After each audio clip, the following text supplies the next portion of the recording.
My brother and I started at Episcopal and Lower School over at the Devon campus, and since then, he has always guided me along the way. Patrick has always been someone I have looked up to, a role model and a friend. He has helped me with schoolwork, growing up at Episcopal, and in sports. I always enjoy watching him compete for Episcopal because I admire his passion and commitment. I know Patrick really enjoyed his experience to West Africa over the summer and is very excited to share it with all of you. I know you will find it very interesting and eye-opening. I know I did. Please stand to greet my brother and friend, Patrick McCarthy.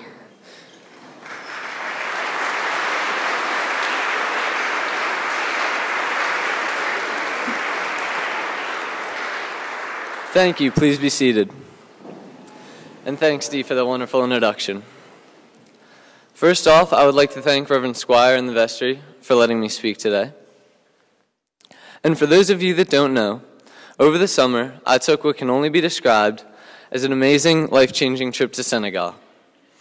Senegal, located in West Africa, is the 20th poorest country in the world and has an unstable government with a dying president whose son is attempting to inherit his throne. The people of Dakar view robberies, riots, and violent protests as nothing out of the ordinary. And ironically, the reason I chose to go to Dakar was that it was the safest of the major French-speaking countries. The State Department unfortunately warned against going to Algeria and the Ivory Coast because of its extreme risk to citizens. Compared to them, I thought Senegal seemed like it would be somewhat of a cakewalk. I was dead wrong, but I'll get to that later. As we walked to the orphanage down the streets of Dakar, my mom and I were definitely able to stand out a bit in this predominantly Muslim African country. We got off the plane, and I seemed that I was fixated on how uncomfortable I would be in such a foreign environment.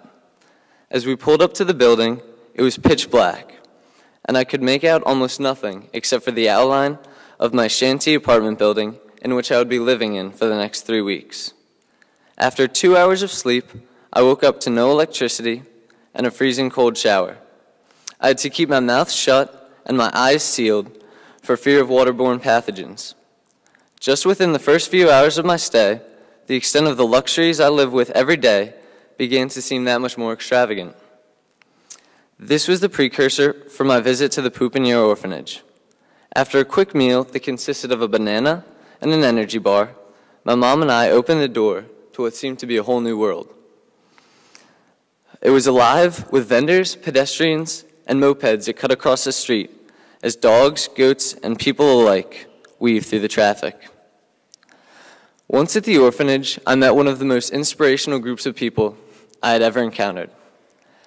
Not only did each and every sister enjoy what she was doing, but the lack of resources and Spartan necessities were not able to discourage them. Sister Justina and a group of 3 nuns and 14 sisters were able to care for 86 orphans day in and day out. The amount of dedication and love they put into their work was above and beyond anything I've ever experienced before. Their attitude was contagious, and as I met them and each of those orphans, I began to love every aspect of what I was doing. I learned how to change a diaper made of plastic bags and cotton, and how to feed a baby that decided it was not going to eat.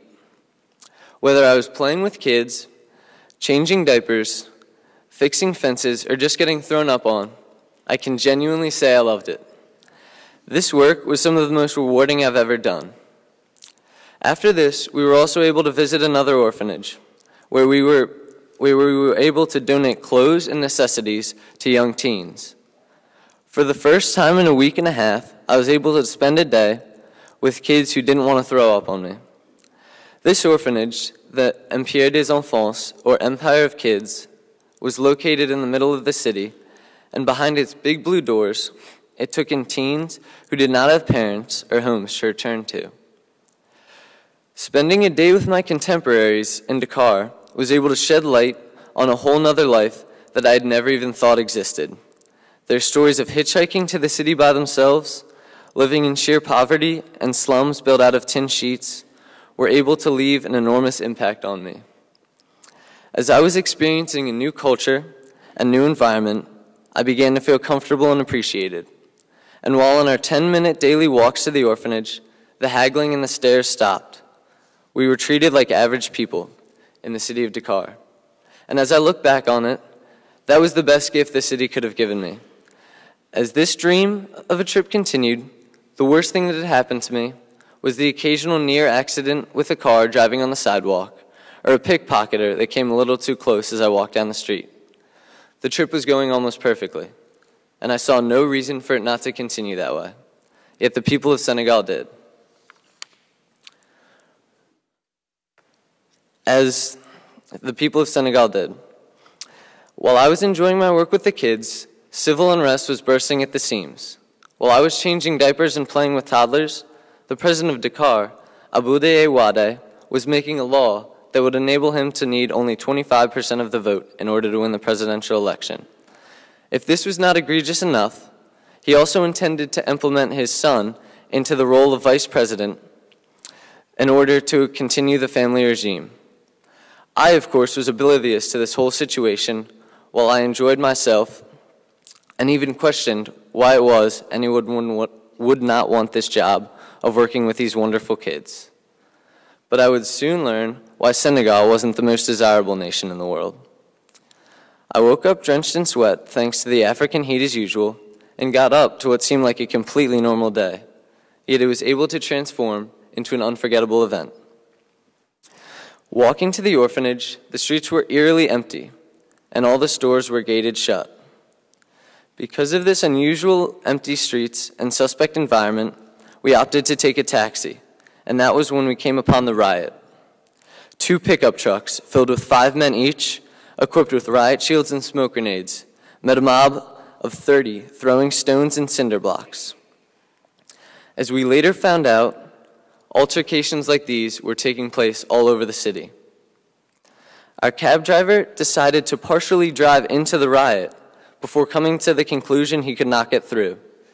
And as we scrambled out of our taxi to get away from the chaos that was around us, we crouched and almost dove to the ground at the crack of shooting tear gas at the crack of police shooting tear gas canisters into the crowd. As we stumbled into the side street, we began to run.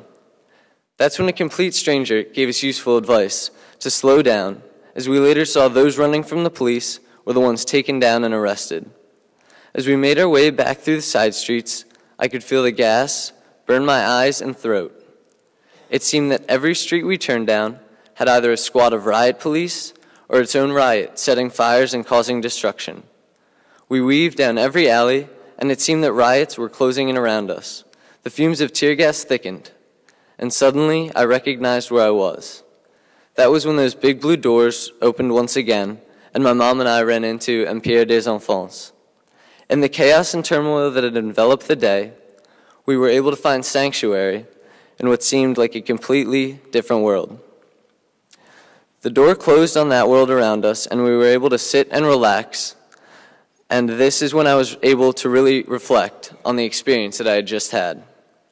I was thrown into a completely alien environment where I felt out of place and vulnerable. This feeling, in only 2 weeks' time, had shifted entirely, where I was feeling comfortable and appreciated. And if that wasn't a drastic enough switch, I was again thrown completely out of my element, frightened and intimidated by this violent and overwhelming demonstration.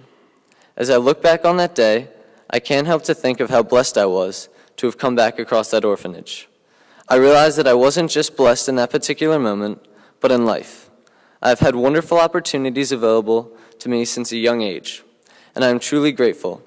But what I am most grateful for is that I was able to give back, and my experience a first-hand world that I never would have otherwise truly understood or appreciated. So as good, nice, and ultimately life-changing as my trip was, my purpose today was not to simply inform you about an event in my life. Rather, it was to encourage every one of you to make your own life-changing experiences and ultimately be the change you want to see in the world. Thank you.